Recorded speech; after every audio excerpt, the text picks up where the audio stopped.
জাতীয় ঈদগাহ ময়দানে পবিত্র ঈদুল আজহার প্রধান জামাতের প্রস্তুতি ও কোরবানির বর্জ্য ব্যবস্থাপনা নিয়ে ব্রিফিং ঢাকা দক্ষিণ সিটি কর্পোরেশন ডিএসসিসির প্রশাসক মোহাম্মদ আব্দুস সালামের। আমরা সরাসরি চলে যাচ্ছি এখন সেখানে। 40,000 বায়োডিগ্রেডেবল ব্যাগ বিতরণ করা হচ্ছে। কোরবানির বর্জ্য অপসারণ কার্যক্রম ও হাটের কার্যক্রম নগর ভবনের কেন্দ্রীয় নিয়ন্ত্রণ কক্ষ থেকে সার্বক্ষণিক মনিটরিং করা হবে।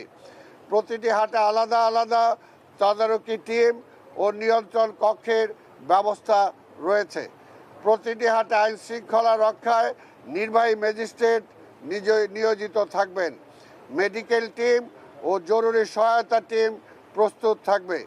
আমি আপনাদের মাধ্যমে নগরবাসীর প্রতি আহ্বান জানাই, সিটি কর্পোরেশনের 75টি ওয়ার্ডের সিটি কর্পোরেশন কর্তৃক কোরবানির স্থান নির্ধারণ করা হয়েছে। নির্ধারিত স্থানে কোরবানি করুন। কোরবানির পশুর বর্জ্য ব্যাগে ভরে নির্দিষ্ট স্থানে রাখুন, যেন পরিচ্ছন্ন কর্মকর্মীরা সহজে সংগ্রহ করতে পারে।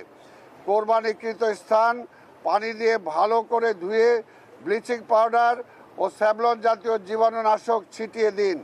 মনে রাখবেন, ড্রেন বা নর্দমায় বা যত্রতত্র পশুর বর্জ্য ফেললে রোগ জীবাণু ছড়ানোর পাশাপাশি বৃষ্টিতে জলাবদ্ধতা হতে পারে। আমরা বিশ্বাস করি সবার সহযোগিতায় আমরা একটি পরিচ্ছন্ন, স্বাস্থ্যসম্মত, সুন্দর ঈদ নগরবাসীকে উপহার দিতে সক্ষম হব। আপনাদের সবাইকে ঈদুল আজহার অগ্রিম শুভেচ্ছা। ঈদ মোবারক। বাংলাদেশ জিন্দাবাদ।